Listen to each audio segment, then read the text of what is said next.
was such a pleasure to meet so many of you at this past week's International Society of Bassists Convention in Florida. This is 2025 when I'm recording this. And like I said, it was really a pleasure to say hi to you all, hear amazing performances, meet new friends, see very cool stuff on the convention floor, and so on.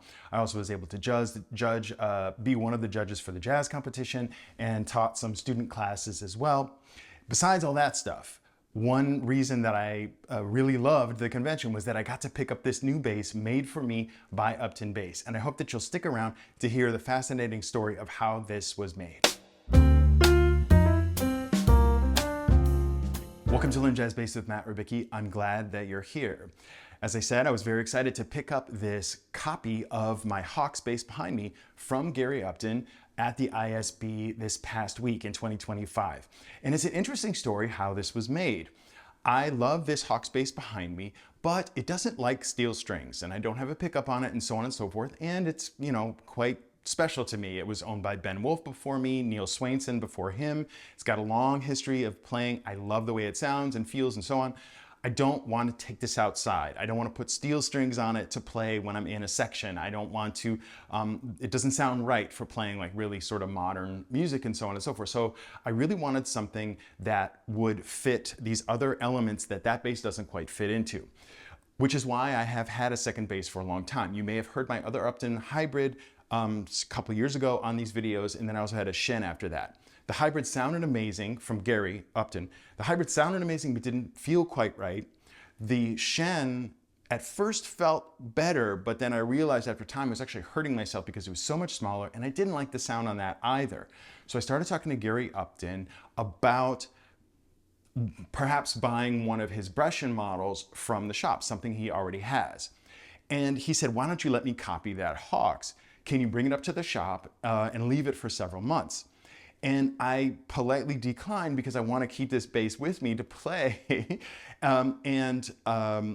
So we kept talking, and he came up with a very clever idea and an experiment, something he had never done before. What we did was take a large piece of paper, and he taught me how to make a pencil lead outline of the actual top. You sort of rub a lot of pencil lead on a page and then get it on your finger and quickly rub over the paper, which is lying on top of the bass, and you will get a very clear outline of the top.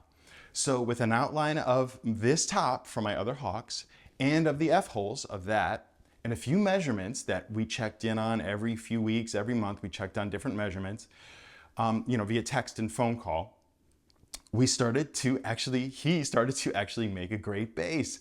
He and Chris at the shop did a wonderful job. So great, in fact, that they actually won the top 5 sound award from the ISB Makers Convention this year. And this may be the only hybrid bass that has ever been in the competition. And it actually won an award of the top 5 sound, as well as one of Chris's bass that he made from Upton Bass as well, one of Chris's other basses. Which is pretty cool if you imagine that folks didn't know this was actually a hybrid bass, that it has laminate back and sides. So this process was an experiment for Gary, and now he has this design that he can also sell to anyone else, which is very cool for him, and I'm very happy with what he actually created. It is a great sound, and I love the way it sounds. My intention with it, as I said, is to make it sort of a catch-all. So I've got steel strings on here. I'm going to put a pickup on here, and so that I can play it in a section, I can play it outside. I have to worry a little less about the weather because of the laminate back and sides, and because it's a little less expensive than that bass. So it's meant to fill a whole bunch of holes that bass isn't really right for. What's great about this is that with the real wood top, which is made of spruce and hand carved, hand graduated by the guys at the shop, which doesn't always happen, usually doesn't happen with hybrids, you get a lot more depth and clarity, and sort of color to the sound that an all laminate bass might not give you necessarily. So there's this benefit of the hybrid of having the benefits of a real wood sound, but also the stability of this laminate, which is very cool that Gary makes this laminate himself. And all this stuff is made in his shop here in the States, which is also very cool.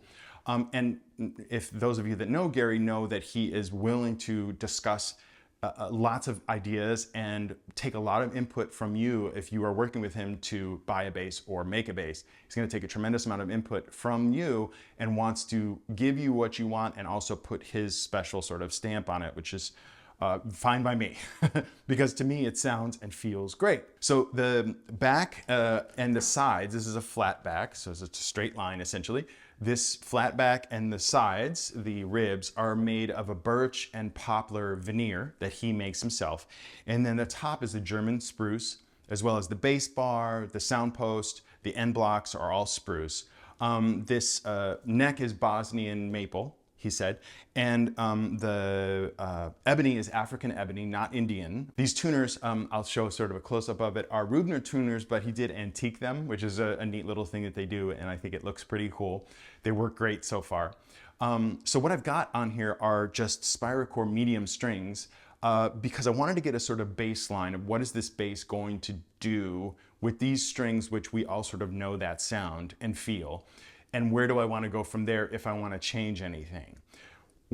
This bass is like 2 months old at this point. I mean, it took about 6 months to make it, but it was finally done about 2 months ago, and I got it in my hands literally probably less than a week ago. So it's still very new. And at the convention, lots of people played it, lots of people loved it, and it got a lot of playing time in, which was great. When I got home, I had to sort of readjust the bridge a little bit, so it's now resettling, so to speak, plus it's going to open up a lot more over time. So this is a very new bass you're hearing, but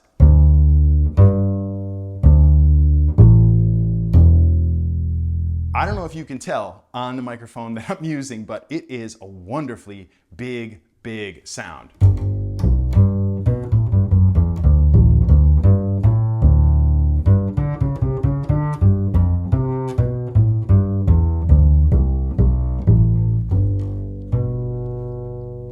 It has an evenness that is really unbelievable to me. This is one of the most even basses I've ever played, meaning that notes all over the fingerboard sound the same and sound really good, even up here. The A and thumb position sounds good, you know, which doesn't always happen.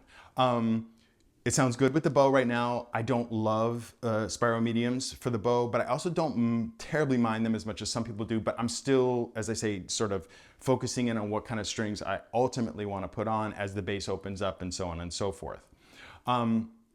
As I mentioned, he hand graduates the top. They hand graduate the top in this particular instance, so it really allows them to maximize the sort of geometry of it to get the best sound out of the instrument.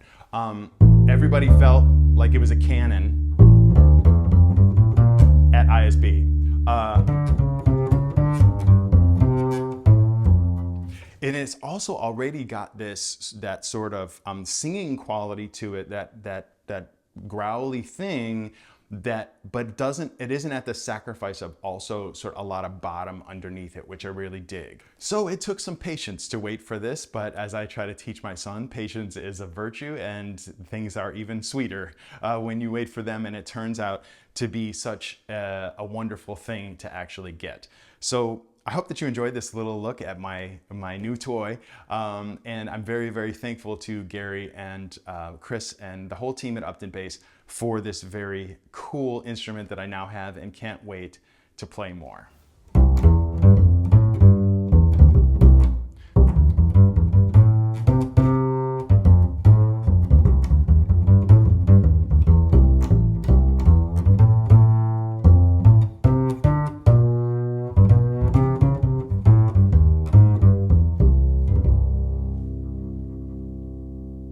Thanks for joining me today. Always remember, straight ahead and strive for tone.